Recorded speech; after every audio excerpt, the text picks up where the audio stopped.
welcome to the first in the series for ACCA financial management topics.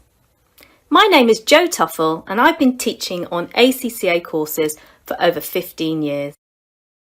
So the first topic area is the specific cost of capital. This comes from the business finance area of the syllabus. We're going to be looking at why we need to calculate it, when we're going to use it, and then finally how we calculate it. And it's tricky because it uses a complex mathematical formula. Now, the why we calculate it is because of investment appraisal. It may require a specific cost of capital. Investment appraisal requires an appropriate discount rate, normally the current cost of capital of the company, the weighted average cost of capital. This is only an appropriate measure, however, for appraising a firm's investment proposals under certain conditions. 3 conditions: that financial risk remains the same, that business risk remains the same, so the project has the same risk as the company, i.e. it's in the same business area, and the project is small compared to the company as a whole, so it does not affect it too much. Now, business risk is specific to a project, so this is the main issue. So when investing in projects with different business risk, a specific cost of capital using the capital asset pricing model should be used. So what is CAPM and what are betas? Well, CAPM calculates the required return on investment based on an assessment of its risk called a beta. The beta is used to measure the level of systematic risk or volatility of an investment returns. Systematic risk, as opposed to unsystematic risk, is the type of risk that is caused by factors beyond the company's control. This type of risk cannot be diversified away by investing in a portfolio. So examples of systematic risk include natural disasters, political elections, inflation and wars. So these are outside the company's control. So what is an asset beta? Well, an equity beta is both market risk and financial risk. An asset beta measures the market risk of a company without the impact of debt. Remember that systematic risk. Now, the level of debt that a company has can affect its performance, making it more sensitive to changes. So your equity beta is riskier with financial risk. Since companies have different capital structures and the levels of debt, an analyst can then calculate the asset beta to effectively compare them against each other or against the market. This way, only the sensitivity of a firm's assets, i.e. its equity, to the market will be factored in. You're stripping out the financial risk. So what are the 4 steps to a specific cost of capital to appraise a project in a new business area? Well, the 4 steps are: you need to find a proxy equity beta in the new business area. So say you're in the business area of recruitment, and now you're going to go into a new business area, which is training. You can't use your company's current equity beta to calculate a specific cost of capital because you're in the area of recruitment. So you need to find a proxy company in the area of training. Once you find that proxy equity beta, you then need to de-gear it, strip out the financial risk, because remember that equity beta is a combination of the asset beta and financial risk. We just need the asset beta, which represents the market risk of being in the new business area. You then need to re-gear that asset beta using your company's capital structure to get a new equity beta to be able to use in CAPM. And therefore, that's the final step. Step 4, put the new equity beta into CAPM to get a specific cost of capital in the new business area. This is what we will then use to appraise the project. Now for steps 2 and 3, we are given an asset beta formula on your formula sheet. And what the asset beta formula does is strips out that financial risk from the proxy equity beta. Notice we assume the debt beta is 0. This would have a marginal effect on that asset beta calculation. So in your exam, we assume it's 0. We then rearrange this formula to re-gear it to get back to an equity beta that we can use to calculate a specific cost of capital. I'm going to show you how to do these 4 steps using an exam example.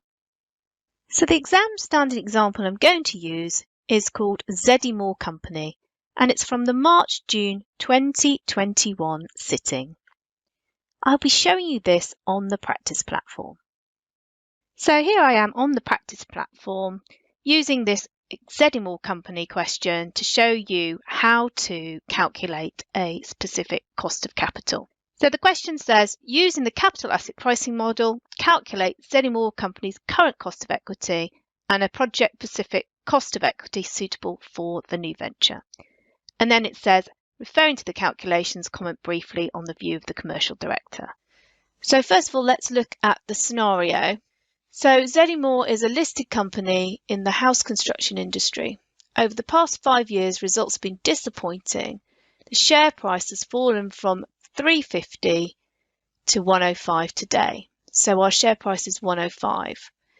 The deterioration in the performance and the share price has been accompanied by an increase in financial gearing. Oh dear.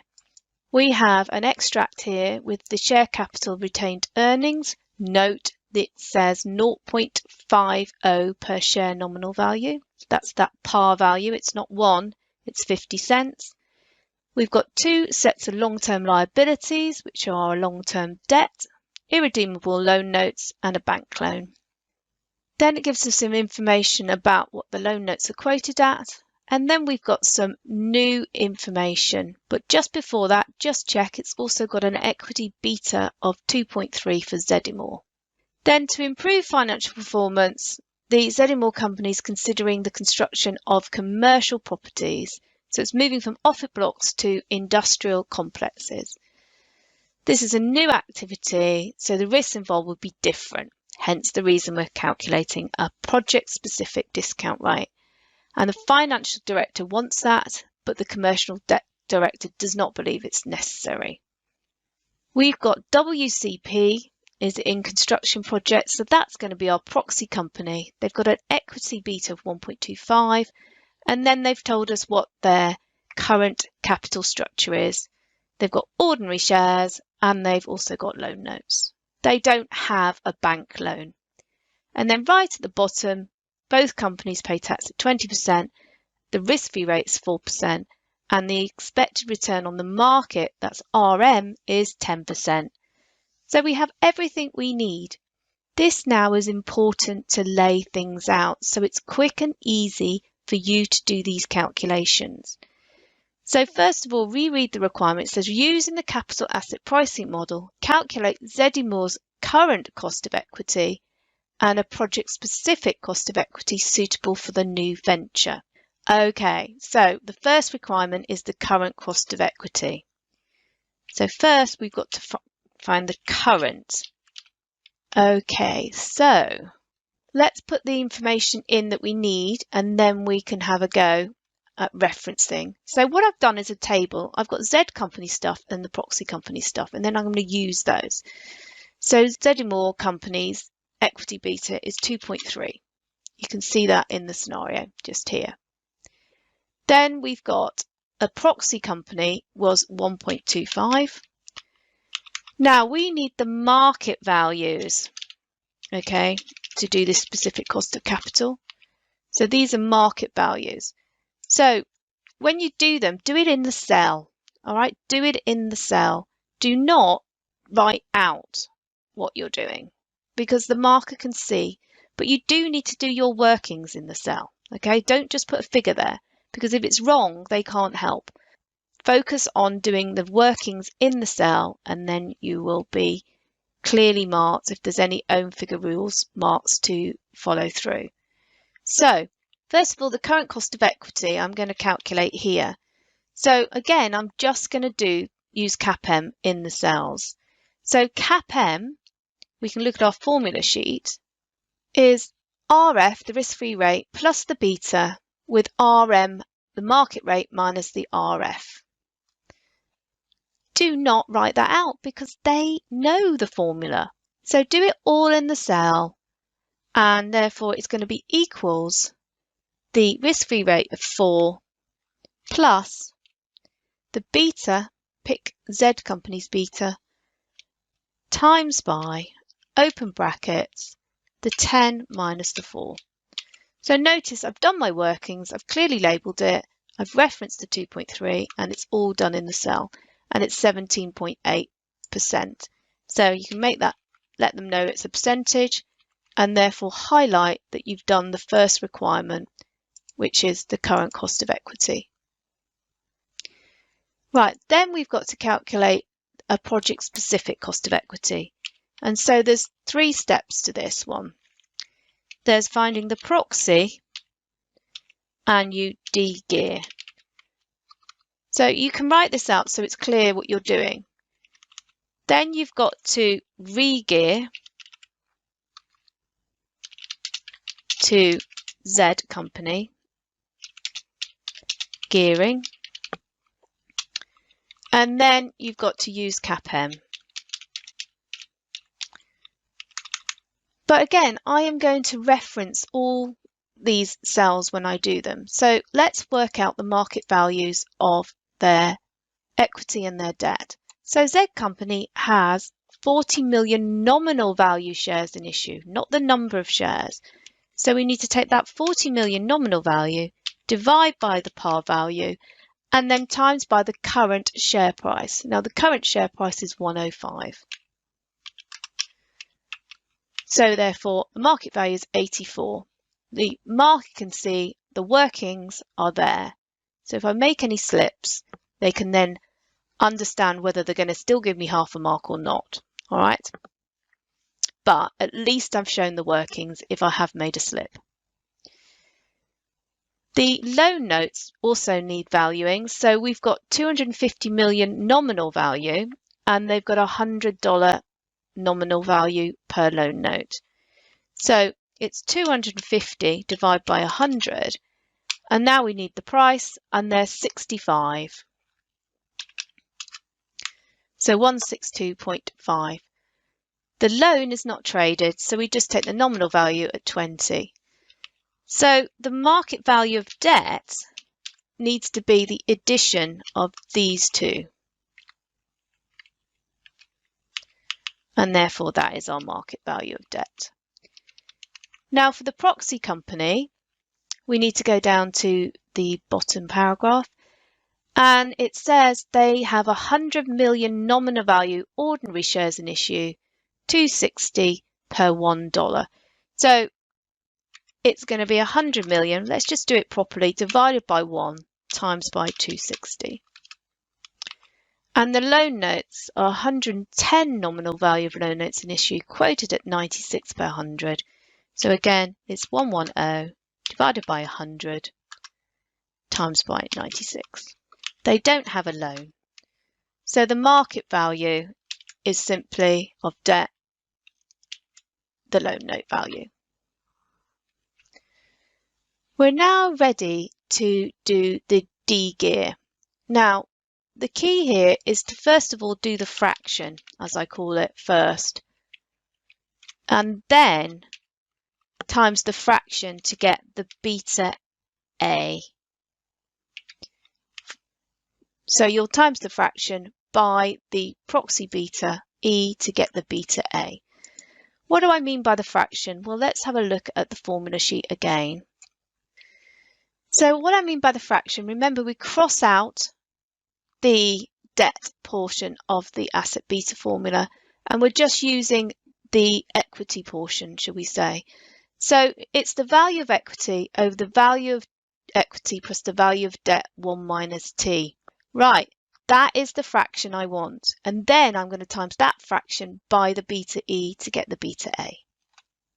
So before I do the fraction, however, I'm now going to put the tax in because I don't want to have to put the 1 minus t into my formula. I want to put it in straight away as what it is. I don't want to have to do 1 minus t in brackets. So tax is 20% for both. So why not just work out 1 minus t so that you can use it straight away. So 1 minus 20% gives you 0.8.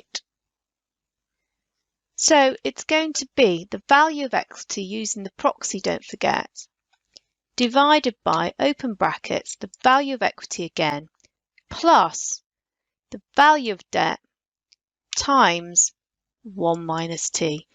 The order of operations will work because it will times the 1 minus t first and then add because you put it in the brackets. So the fraction is worth 0.74.